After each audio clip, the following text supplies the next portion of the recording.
எல்லா கட்சியில இருந்துமே வாக்கு போனா தாங்க விஜய்க்கு வாக்கு போகும். திமுகல இருந்து வாக்கு போகணும், ஏடிஎம்ல இருந்து வாக்கு போகணும், நாம் தமிழர்ல இருந்து வாக்கு போகணும். அப்ப எல்லா கூட்டணியில இருந்தும் வாக்கு விஜய்க்கு போனா தான் விஜய்க்கு வாக்கு கிடைக்கும். இல்லைன்னா எப்படி கிடைக்கும்? வேற எங்க இருந்து வரும்? இப்ப புதுசா வந்த வாக்கு 14 லட்சம் பேர் தான். புதுசா சேர்ந்தது 27 லட்சம் பேர் மொத்தம்.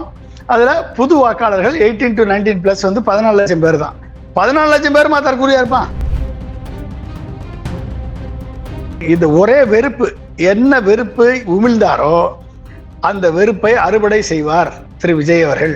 அவர் உமிழ்ந்த வெறுப்பையும் ஆணவத்தையும் அகங்காரத்தையும் அவர் வந்து கடைசியா பேசின பேச்சையும் நீங்க கவனிச்சீங்கன்னா ஒரு தலைவனுக்குரிய பேச்சா அது? சொல்லுங்க பார்ப்போம். அப்ப இதை வந்து அறுவடை செய்யக்கூடிய நிலைமை வரத்தான் செய்யும். அங்கங்க அர்பன் கான்ஸ்டியூன்சில ஒரு 20%, 25%, சில இடங்கள்ல 27% வரைக்கும் போகலாம். ஒழிய இந்த 33% எடுக்கக்கூடிய வாய்ப்பு விஜய்க்கு கூட கிடையாதுங்க. 1 லட்சம் ஓட்டு, கிட்டத்தட்ட 50,000 ஓட்டுல ஜெயிச்சிருக்காருங்க ஆர்டி சேகர் பெரம்பூர்ல.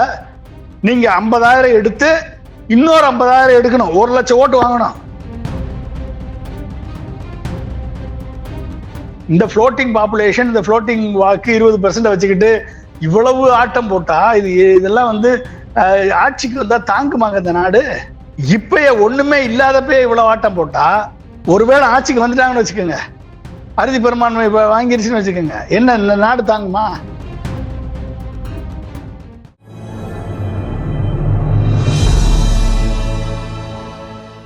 தமிழ் நியூஸ் நேயர்களுக்கு வணக்கம். இன்றைய சிறப்பு நேர்காணலில் நம்மோடு இணைந்திருப்பவர் முன்னாள் குடியரசுத் தலைவர் டாக்டர் ஏபிஜே அப்துல் கலாம் அவர்களுடைய அறிவியல் மற்றும் அரசியல் ஆலோசகர் மரியாதைக்குரிய டாக்டர் பொன்ராஜ் சார். டாக்டர் வணக்கம். வணக்கம்பா. இந்த தேர்தலில் இன்னொரு மிக முக்கியமான ஒரு விஷயம் சொல்லப்படுவது வந்து இந்த தேர்தலுக்கு பிறகு ஒரு மிகப்பெரிய ஒரு வெற்றிடம் வரும் அப்படின்ற ஒரு விஷயமும் சொல்லப்படுது. இப்போ ஏஐஏடிஎம்கே அவங்க வந்து இந்த தேர்தலில் வீக்கன் ஆவாங்க. மேலும் இப்போ விஜயனோட வருகையினால கணிசமா வீக்கன் ஆகுறது அதிமுகவும் நாம் தமிழரும் தான் அப்படின்ற விஷயம் சொல்லப்படுது. நீங்க அப்படிதான் நினைக்கிறீங்களா? அதிமுக இந்த முறை ரொம்பவே ஒரு பெரிய பின்னடைவை சந்திக்கும், சரிவை சந்திக்கும், எதிர்ப்புகள் வாக்க வந்து அவரு கணிசமா பிரிக்கிறாரு. அப்போ அதுல தோல்வி அடைய போது வந்து இப்போ அதிமுக தான் அப்படின்ற ஒரு விஷயம் சொல்லப்படுது. இது எப்படி பாக்குறீங்க? எல்லா கட்சியில இருந்துமே வாக்கு போனா தாங்க விஜய்க்கு வாக்கு போகும். திமுகல இருந்து வாக்கு போகணும், ஏடிஎம்ல இருந்து வாக்கு போகணும், நாம் தமிழர்ல இருந்து வாக்கு போகணும். அப்ப எல்லா கூட்டணியில இருந்தும் வாக்கு விஜய்க்கு போனா தான் விஜய்க்கு வாக்கு கிடைக்கும். இல்லைன்னா எப்படி கிடைக்கும்? வேற எங்க இருந்து வரும்? இப்ப புதுசா வந்த வாக்கு 14 லட்சம் பேர் தான். புதுசா சேர்ந்தது 27 லட்சம் பேர் மொத்தம். அதுல புது வாக்காளர்கள் 18 to 19 பிளஸ் வந்து 14 லட்சம் பேர் தான். 14 லட்சம் பேர் தற்கூரியா இருப்பான். என்னங்க அது? கொஞ்சமாவது படிச்சவன், கொஞ்சம் சிந்தனை உள்ளவன், கொஞ்சம் அறிவை சிந்திச்சு அரசியல்லாம் என்னன்னு தெரிஞ்சவன், தலைவன் யாருன்னு செலக்ட் பண்ணக்கூடிய தகுதி பெற்றவனா இளைஞர்கள் இருக்க மாட்டானா? அப்ப இருப்பானா இல்லையா? அப்ப அதுல வந்து இந்த 14 லட்சத்துல ஒரு 50% அட்வான்டேஜ் விஜய்னு கொடுத்துக்கோங்க. 7 லட்சம், சரிங்களா? 7 லட்சம். சரி, ஆன்டி இன்குமென்சி ஃபேக்டர் ஒரு மொத்தமா 8% வச்சுக்கோங்க. On average 8%.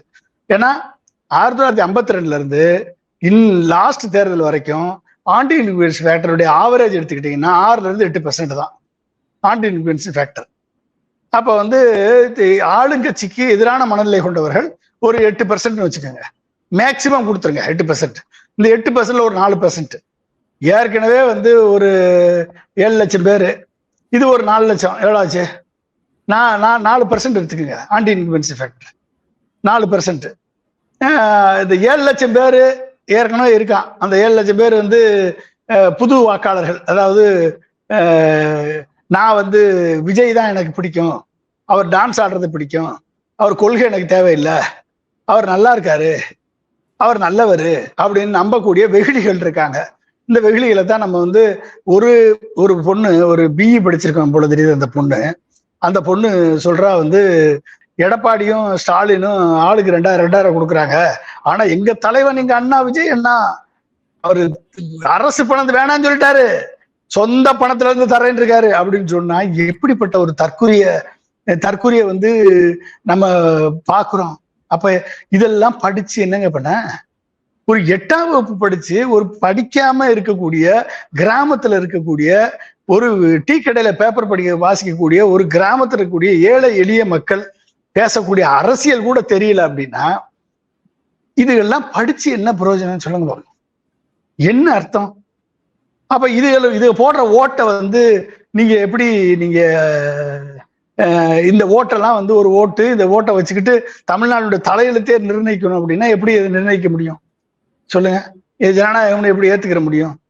வேற வழி இல்லை அப்படின்னா வரட்டும், வந்தா வந்து அப்படி அப்படி அப்படி வந்து ஒரு ஜெயிச்சு வந்து முதலமைச்சர் ஆயிடுறாரு, அமைச்சரவையெல்லாம் அமைச்சிட்டாங்க ஆல்ரெடி.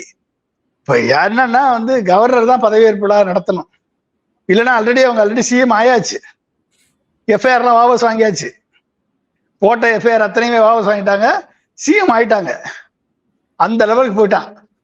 அப்ப கனவுலகிலேயே வாழ்ந்து கனவுலகிலேயே சஞ்சரிச்சு கனவுலகிலேயே இருக்கக்கூடிய இந்த இளைய தலைமுறையை நீங்க என்ன சொல்லுவீங்க? அப்ப இவர்களுக்கு அதாவது இந்த ஒரே வெறுப்பு, அதாவது வெறுப்பு, என்ன வெறுப்பை உமிழ்ந்தாரோ அந்த வெறுப்பை அறுவடை செய்வார் திரு விஜய் அவர்கள். அவர் உமிழ்ந்த வெறுப்பையும் ஆணவத்தையும் அகங்காரத்தையும் அவர் வந்து கடைசியா பேசின பேச்சையும் நீங்க கவனிச்சீங்கன்னா ஒரு தலைவனுக்குரிய பேச்சாது சொல்லுங்க பார்ப்போம். அப்ப இதை வந்து அறுவடை செய்யக்கூடிய நிலைமை வரத்தான் செய்யும். அப்ப நம்ம அதுல நீங்க என்ன வித்தியாசத்தை நீங்க பாப்பீங்க சொல்லுங்க?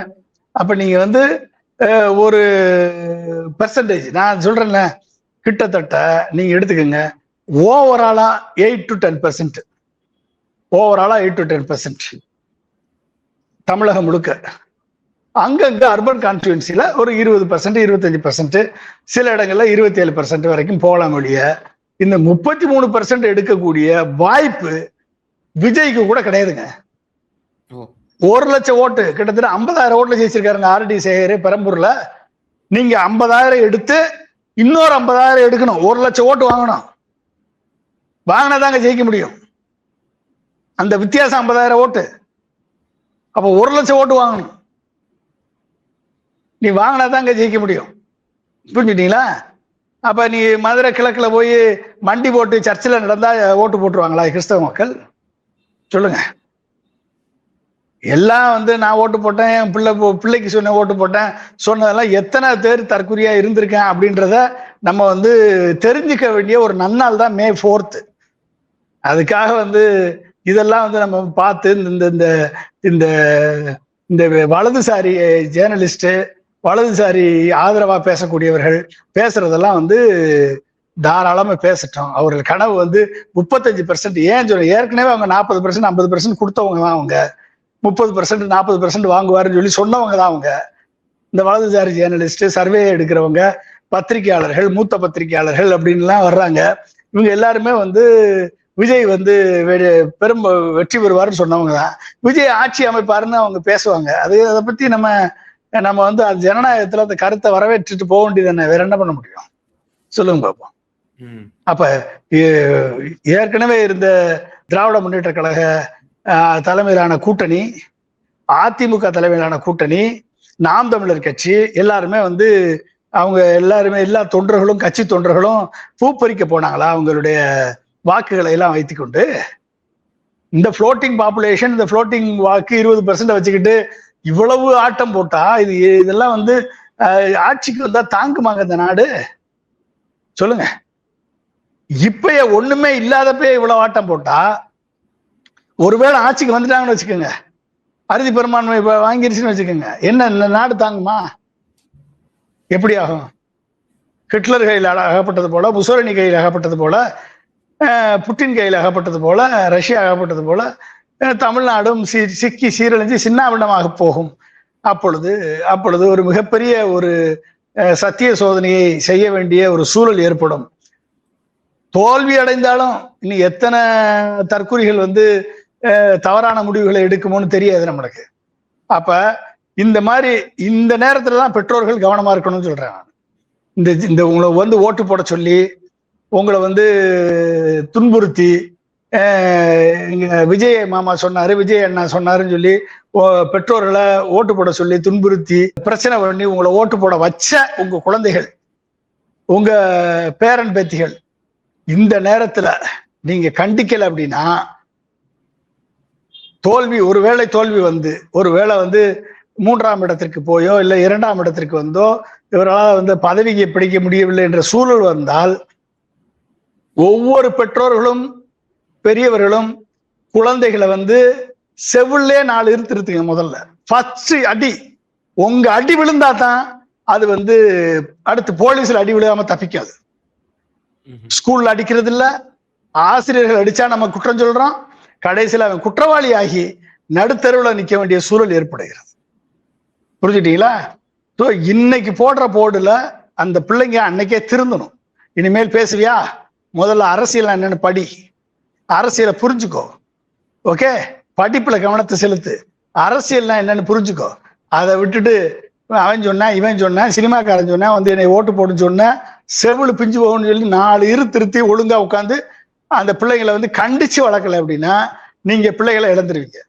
இன்னமும் வந்து பிள்ளைகளுக்கு வந்து தோல்வினா என்னன்னு கத்துக் கொடுங்க.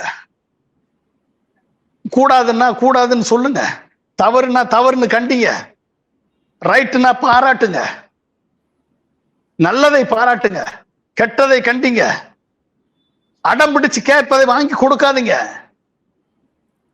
எதுவும் ஈஸியா கிடைக்கும் என்று அவர்களுக்கு நம்ப வைக்காதீர்கள். தோல்வியை தாங்கக்கூடிய பக்குவத்தை அவர்களுக்கு கொடுத்து வளருங்கள். ஓகே, இதை தாண்டி கவுன்சிலிங் கொடுக்கணும். இதை தாண்டி முடியாதவன் கவுன்சிலிங் கொடுக்கணும். ஒருத்தன் வந்து போட்டிருக்கான், என்ன அப்பா வந்து டிவிகேக்கு ஓட்டு போடலன்னு சொல்லி தெருவில் படுக்க வச்சிருக்கேன்னு சொல்லி ஒருத்தன் வந்து போட்டிருக்கான்னா எப்படிப்பட்ட ஒரு இளைய சமுதாயத்தை இந்த உருவாக்கி இருக்கு. அப்பா வந்து டிவிகேக்கு ஓட்டு போடலன்னு வீட்டுக்கு வெளியே படுக்க வச்சிருக்கேன்னு சொல்லி ஒருத்தன் எடுத்து ரீல்ஸ் போட்டிருக்காங்க. எப்படிங்க இது எப்படி இது நீங்க வந்து ஒரு அந்த அப்பா உன்னை பெத்ததுனாலதான்டா நீ இதெல்லாம் போடுற, நீ அந்த அப்பாவுடைய காசுல வச்சுதானே நீ இதெல்லாம் பண்ற சொல்லு. உன்னால சுயமா சம்பாரிச்சிருந்தேன்னா உன் பெற்றோர்கள் இந்த நிலைமைக்கு கொண்டாந்துருப்பியா நீ? அடுத்தவன் காசுல பிழைச்சிக்கிட்டு இவன் வந்து ரீல்ஸ் போடுறான், இவன் வந்து இது பண்றான் அப்படின்னா ரீல்ஸ் மோகம் பிடிச்சு பைத்தியம் பிடிச்சு இப்படி அலையிறாங்க அப்படின்னா இவர்களை பக்குவப்படுத்துவதற்கு பெரிய கவுன்சிலிங் மனநல காப்பகம் வைக்க வேண்டும், பெரிய கவுன்சிலிங் சென்டர் வைக்கணும். இதெல்லாம் வந்து வரக்கூடிய அரசுக்கு மிகப்பெரிய ஒரு பொறுப்பு இருக்கிறது. இந்த அரசு வந்து இதெல்லாம் சரி பண்ண வேண்டிய தேவை இருக்கிறது. எனவே இந்த அரசு இவர்களை எல்லாம் வந்து பக்குவப்படுத்தி நல்வழிப்படுத்த வேண்டிய தேவை இருக்கிறது. எனவே வந்து பெற்றோர்கள் உங்க குழந்தைங்க வந்து ஓட்டு போட சொன்னவர்கள் ஒருவேளை ஜனநாயகத்துல எது வேணாலும் நடக்கலாம். ஓகே, தோல்வியும் வரலாம் வெற்றியும் வரலாம். திமுக தோத்திருக்கு, எத்தனையோ இடத்துல வெற்றி பெற்றிருக்கு, தோத்திருக்கு. அதிமுக தோத்திருக்கு, வெற்றி பெற்றிருக்கு. அவர்கள் ஒன்றைக்கும் வந்து கலங்கியவர்கள் அல்ல. அதே போல தவாகவும் தோக்கும் வெற்றியும் பெறும். ஓகே, ஆனா இதுதான் எண்டு கிடையாது. எனவே வந்து இதை புரிய வைக்க வேண்டிய தேவை பெற்றோர்களுக்கு இருக்கிறது. பெற்றோர்கள் தான் இந்த குழந்தைகளை கெடுத்தவர்கள். இந்த பெற்றோர்கள் தான் செல்லம் கொடுத்து இந்த பிள்ளைகளை அடம் பிடிக்க வைத்து அதை வந்து ரசித்து இன்றைக்கு சீரழிவின் உச்சத்திற்கு கொண்டு சென்று பிள்ளைகளை வந்து நீங்க கெடுத்தவர்கள் பெற்றோர்கள் தான். எனவே வந்து பெற்றோர்கள் பிள்ளைகளை கவனமாக பார்த்துக் கொள்ளுங்கள். சார், இப்போ அஇஅதிமுக இந்த தேர்தலில் தங்களுடைய அந்த குறைந்தபட்சம் அந்த எதிர்கட்சிங்கிற அந்தஸ்தை அவர்கள் தக்க வைத்துக் கொள்வார்களா, பிரதான எதிர்கட்சிங்கிற அந்தஸ்தை அவர்கள் தக்க வைத்துக் கொள்வார்களாங்கிற ஒரு கேள்வி முன்வைக்கப்படுது. தொடர்ந்து தேய்ந்து வந்தே கொண்டிருக்கிறது அப்படிங்கிற ஒரு கருத்து பரவலாக இருந்து கொண்டிருக்கிறது. விஜய் ஃபேக்டர் அது எதுவும் டிஸ்டர்ப் பண்ணாதா? ஏஐஏடிஎம்கே ஒரு கணிசமான ஒரு பகுதிகளில் வெற்றியும் பெற்று அவர்கள் கணிசமான பர்சன்டேஜ் ஸ்கோர் பண்றதுக்கு வாய்ப்புகள் இருக்கா? ஏடிஎம்கே கண்டிப்பா வந்து 35% குறையாம ஓட்டு வாங்குவாங்க. அந்த 35%ல 5% நீங்க வந்து டிவிகேக்கு போயிடுச்சுன்னு வச்சுக்கோங்க. ஈவன் சிங்கிள் லார்ஜஸ்ட் பார்ட்டியா 30% இல்ல எதிர்கட்சி அந்தஸ்தை அதிமுக கூட்டணி தான் பெறும். வேற யாருக்கு இங்க தகுதி இருக்கு அதை பெறுவதற்கு? சொல்லுங்க பாப்போம். 35 போனாலும் 30%ஓட ஏடிஎம்கே கூட்டணி வந்து எதிர்கட்சி அந்தஸ்தை பெறத்தானே செய்யும். 5% போனாலும் வச்சுக்கோங்க, டிஎம்கேல இருந்து ஒரு 5% போகுது, ஏடிஎம்கேல இருந்து ஒரு 5% போகுது, அப்படியே வச்சுக்கோங்க 10%. இது ரிமோட் சான்ஸ். அப்படி போனாலுமே டிஎம்கே ஃபர்ஸ்ட் பிளேஸ், செகண்ட் பிளேஸ்ல ஏடிஎம்கே தானே இருக்கும். தவேகாவுக்கு வர்றதுக்கான வாய்ப்பு எங்க இருக்கு? 3வது இடத்துக்கு வேணா போலாம் வெளியே. நீங்க ஒரு சில இடங்கள்ல வந்து தாவேகா 2ஆம் இடத்துக்கு வரலாம், சில அர்பன் கான்ஸ்டுவன்சில ஏடிஎம்கே 3ஆம் இடத்துக்கு தரலாம். இதான வாய்ப்பு இருக்கு, வேற என்ன இருக்கு? முதல்ல வர்றதுக்கு வாய்ப்பே கிடையாது தாவேகாவுக்கு, கண்டிப்பா கிடையாது. நீங்க எழுதி வச்சுக்கோங்க. நீங்க இறுதியான ஏடிஎம்கே எதிர்கட்சியா வரும் வாய்ப்பு ஏடிஎம்கேக்கு மட்டும்தான் இருக்கு அந்த வாய்ப்பு. சார் இப்போ ஓவரால் இப்போ டிஎம்கேவுக்கு நீங்க எவ்வளவு எஸ்டிமேஷன் கொடுக்குறீங்க? Percentage as well as seat conversion rate எப்படி இருக்கும்? நிறைவான கருத்து. திமுக குறைந்தது 40% வாக்குகளோடு கண்டிப்பா வந்து அறுதி பெரும்பான்மை பெற்று ஆட்சி அமைக்கும். அதுல எந்த விதமான சந்தேகமும் கிடையாது. எதிர்கட்சியாக கண்டிப்பாக அனைத்து இந்திய அண்ணா திராவிட முன்னேற்ற கழக கூட்டணி எதிர்கட்சி வரிசையில் 30 to 35% வாக்குகளை பெற்று எதிர்கட்சி வரிசையில் அமரும். தாவேகா என்ற கட்சி 3வது இடத்திற்கு சீமானுடன் போட்டி போட்டு அந்த 10% வாக்குகளை தாண்டி 15% வாக்குகளை பெற்றால் 3ஆம் இடத்தை பெறுவதற்கு வாய்ப்பு இருக்கிறது. இதுல வந்து சீமான் அவர்கள் இந்த முறை கண்டிப்பாக 8% அவர் 10% மேல உயருவார் என்றுதான் நான் கருதுகிறேன். கண்டிப்பாக இந்த போட்டி மொத்தமாக 40, 30, 4, 3, 7 ஓகே 40, 30 70% முடிஞ்சு. மிச்சம் இருக்கிற 30%ல சீமானும் தாவேகாவும் அவர்களுக்குள்ள எவ்வளவு ஓட்டை பிரிக்கிறார்கள் என்பதை பொறுத்து இருக்கிறது. 20% விஜய்க்கு என்றால் 10% நாம் தமிழர் பெறுவார்கள். இல்லை என்று சொன்னால் நாம் தமிழர் அதிகமான வாக்குகளை பெற்று, அல்லைன்னா நாம் தமிழரும் தாவேகாவும் ஈக்குவலான வாக்குகளை பெற்று 15% என்ற அளவிலே அவர்களுக்குள்ளே கடும் போட்டி நிலவும் என்றுதான் நான் கருதுகிறேன். கண்டிப்பாக அதிமுக 2ஆம் இடத்தை கண்டிப்பாக பெறும். திமுக அறுதி பெரும்பான்மை பெற்று ஆட்சி அமைக்கும் என்றுதான் நான் கருதுகிறேன். திமுக அலையன்ஸுக்கு சீட் கன்வர்ஷன் ரேட்டிங்கை நீங்க எப்படி பாக்குறீங்க? கடந்த முறையோட குறையுமா அல்லது கூடுவதற்கான வாய்ப்பு இருக்கா? கண்டிப்பா 160, 140 to 160க்குள்ள அவர்கள் வந்து சீட் கன்வர்ஷன் கண்டிப்பாக நடக்கும். 160 to 140 திமுக கூட்டணி, 140 to 160க்குள்ள திமுக கூட்டணி ஒட்டுமொத்தமாக வெற்றி பெறும். நிச்சயமா சார். பல்வேறு விவகாரங்கள்ல எங்க நேயர்களுக்கு ரொம்ப தெளிவா உங்களோட கருத்துக்களை பகிர்ந்தீங்க. மிகுந்த நன்றிகள். தேங்க்யூ.